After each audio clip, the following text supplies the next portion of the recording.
Hello mga kabayan. Tingnan mo naman ang mga style ng pagkain. Kala nyo masaya dito? Puro na lang kayo. Akala nyo kasi, Jollibee pa-Jollibee kayo. Kami, ang ulam namin, tingnan nyo. Ayan oh. Ayan o. Sardinas. Ligo. Ang ulam namin. Panay na, ligo. Kaya kayo, huwag kayong masyadong maghihingi ng masyadong pera dyan. At napakahirap ng buhay dito. Tingnan mo naman ang aming pinggan. Plastic. Oh. So, ang mga... Poor na poor kami rito. Akala nyo madali ang buhay dito?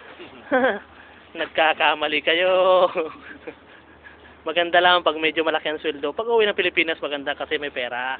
Pero pag andito, Mahal to, 2 real. Magkano dyan? 12.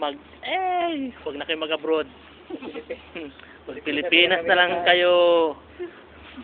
Dito, wala pang babae rito. Bawal dito. Gusto mo, pugot ulo. Yan, nako. Mau homesick ka rito. Miami ya, mas buot.